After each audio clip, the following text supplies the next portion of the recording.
What's going on, Jerome's beautiful Sunday? Firing up a live Q&A. Thank you, everyone who submitted questions. Now, this has zero football content, and occasionally we just like riffing and talking about things outside the toy department, which can be good, can be bad. But yeah, also it's funny when we call out for life questions, like, hey, what are your non-football questions? And we still get a bunch of like, do you think Sam Darnold's going to be the starter? It's funny, man. But I guess this is kind of a football channel.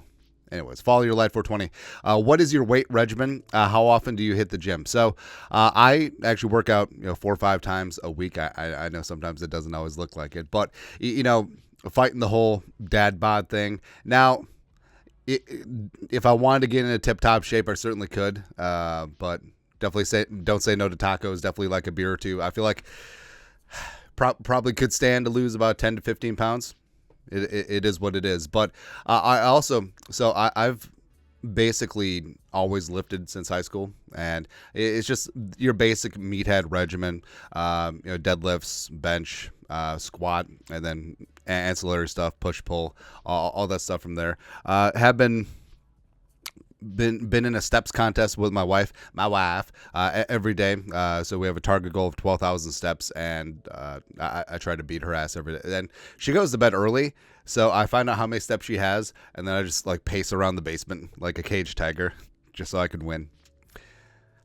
Maybe that's toxic. I don't know, but basically, as I've gotten older, gotten away from testosterone fueled ego lifting. So no 1 rep maxes, no 3 rep maxes either. Just basically about maintenance, about mobility, about trying to keep muscle as I age, because there's so many. I'm obviously not like a fitness expert or influencer, but there's so many beneficial things about having muscle later into your life, because it's harder to build muscle and it's harder to maintain. So just having like a good amount as you age, I think it's important. I always say, like, I want to lift my kids as long as possible. I want to lift my grandkids. I want to run around and play with them. So that's basically where I'm at right now. And like I said, definitely don't say no to tacos. But we are lucky. We do have a home gym set up. So we got a squat cage and bench set up, and we got, the wife has a rower machine. We got a stationary bike. So, and the wife also has a treadmill. So we're able to do lots of things at home, which is good with 3 kids, as well as definitely during Minnesota winters, where, man, because we used to be members at Lifetime, and it just like on a cold February morning, we're just like, nah, it's rough. Next, Tyler Johnson, guitar OG. You wake up tomorrow as an 18-year-old. What things are you doing the same, and what things are you doing differently in life? Avoid a girl named Sarah. Anyways, I don't know, man, because beyond the whole thing of invest in Apple and Amazon, things like that. But overall, so 18 years is 20. I was 20 years ago. I was 18. Just basic things like take time to enjoy things in your 20s. Like, things don't always have to be a grind. Like, I've gotten better about things like that now. That had a great group of friends and family throughout the years, but sometimes I work too much? Sometimes am I not present? And I think it's things like that where you do find out that not everything in life is about money. Not everything in life is about chasing goals, although it is important. There's a balance in everything. What's the quote? What does it gain a man to take over the world but lose his soul in the process? Things like that. Or what's the point of having all this success if you don't have anyone to celebrate it with? That's about it. Yeah. But overall, like, life. There's a reason why life is only lived in one direction, and there's no do-overs, there's no mulligans, because you either live or you learn from your mistakes. And that's really about it. Where you're not the person you would be if you didn't have the downs. as well as the ups. So without sour, there is no sweet, sort of deal. So I mean, beyond the whole Gray Sports Almanac or invest in these stocks sort of deal. Basically, it's I don't know. I actually don't have any good advice. Just keep on doing what you're doing, sort of deal. Maybe not. Next, Roch Scoot. What's the best advice you can give to someone who is going to be a father for the first time? Congratulations.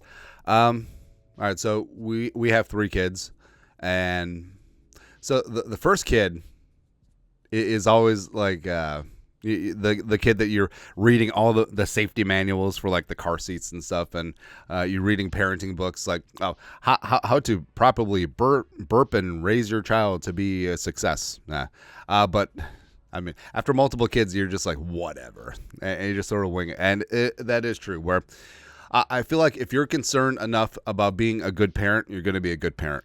And I think that people overthink things a lot, and think you're not going to be perfect. You're going to be far from it. You're going to make a lot of mistakes.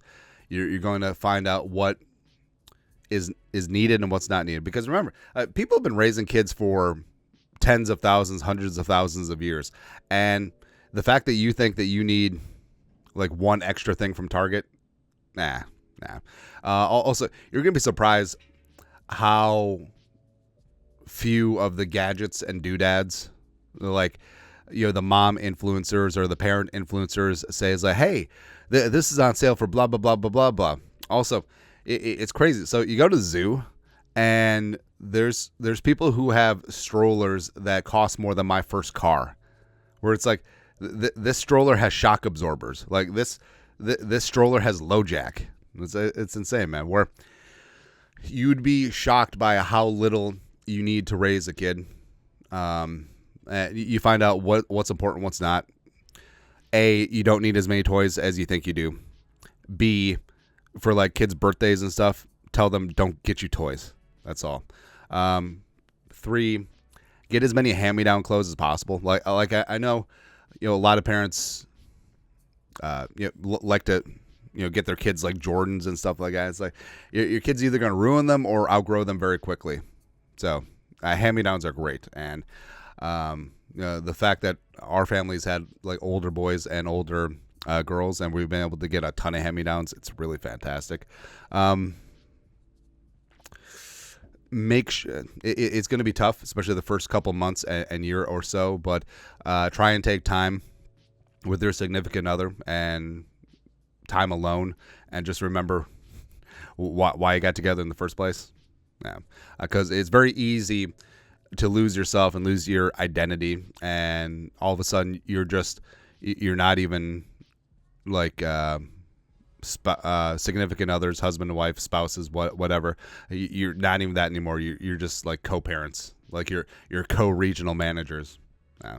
But also, like, things are gonna be tough. You're not gonna have a lot of sleep. There's gonna be a lot of disgusting things. But kids are amazing, and cherish every single moment, because the cliche saying is the days are long but the years are short. Like, you would not believe how fast things go and how quickly these kids grow up, and just enjoy your time with them. Next, Jose Bello Jr. If you could befriend any current or former Viking, who would it be and why? Remember when Everson came back and he wore 58 for a while? And then it's like he and Michael Pierce switched, because Michael Pierce had 97 or something like that. But I would pick Everson, because very concerned about Everson and his mental health issues. He's been very upfront about them, and it's something that still is concerning. And I was like, I don't know Everson's dynamic right now, but does he need someone? Does he need more people around him to just be like, hey, how you doing? Now, how are you actually doing? Sort of deal. Yeah. Plus, I feel like Everson's genuinely a hilarious person, and that's always important for me and my friend group. So there you go. So yeah, I'll pick Everson, or actually Randall McDaniel or Alan Page, because I just feel like talking to them about life Yeah, I think that would be massively invaluable. Next, Todd Haysbrook. How much did your setup and materials cost for creating this channel, if you don't mind sharing? So, it's not a lot, really. So, I mean, so microphone is a Rode USB. I've found it's the best in terms of value, balancing value and quality. I know a lot of people get the Shure microphones, which are fantastic, a little bit spendier. And then just it's a normal computer. I got a couple monitors. Got Canon. I forget which model it is, but we got a Canon camera, and then there's some software. We run off of OBS, and then that's really about it. That's really all it takes. Yeah, the barrier to entry is very low. That's all. Next, Ice Cube.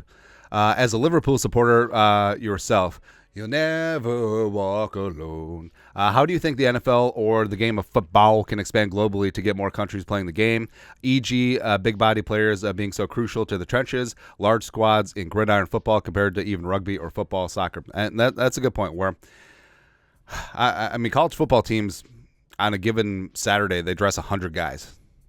Isn't that crazy? All right. And like geographically, demographically, like even like a 50-man football team, like it's not going to happen, right? And American football has been so ingrained in the United States that, I mean, we do raise 6'6", 300-pound dudes. Not every country can do that, right? And specific training for that, starting off in youth. And well, first thing that's going to happen is that Japan's going to kick the United States ass in the under 20, which is kind of funny, man, which actually could be good. But I think what's going to happen, so I don't think there will ever be, I don't think that tackle football as played right now in like NFL and college football will take over the world. I just don't think that will happen. I do think that a version of a 7-on-7 or even flag football could have some legs, right? Because the greatest denominator or the greatest thing that differentiates the United States versus other countries is in the trenches, right? You could look at, well, maybe parts of Europe, maybe parts of Pacific Islanders, like they certainly can get after things in the trenches, but that's always going to be the number one factor, right? That's why the United States will always dominate American tackle football. But 7-on-7, I mean, kids grow up. They can be solid receivers. They can be solid quarterbacks. They can do all these things. They can play DB. All these skills are very translatable from other sports. And also, you don't have to be 6'6", 300 pounds to be able to compete at the highest level. So I think that's where the future of the game is going to be, some form of 7-on-7 or flag football, or maybe even internationally, like there will be a weight restriction, like a weight maximum. Like the most you can weigh is like 235 or something like that, and then you compete in American style football, which actually would kind of be interesting to me. But it's like I said before, the game of rugby will never catch on worldwide or in the United States. Don't want to say worldwide because it is a world sport, but it will never catch on in the United States, even though it does share a lot of characteristics that we like from American football. But rugby sevens is such a fun, fast game, which I think it could have some legs. Next. Oh, lastly, Supercore. Have you faced racism a lot in your life? So I say this very cautiously because not everyone's story is the same, and there are people, yes, who experience legitimate racism, right? But I haven't really noticed, and maybe it's just me being aloof, or me having, I don't know, Asian privilege. I don't know, man. But I was adopted from Korea, the good Korea. Was raised in a very white middle class family in a very white working class small town in Minnesota, and I never in a day of my life have I felt like I was treated poorly because of my race. And again, maybe that's just aloofness. Maybe that's just privilege, and I know that a lot of people have been treated poorly because of their race, but I don't know. Like it's never really been a factor for me. And even growing up as like very often, I was the only minority either in town or my grade or my class or whatever. Just like, I never really thought of myself as different. You know what I mean?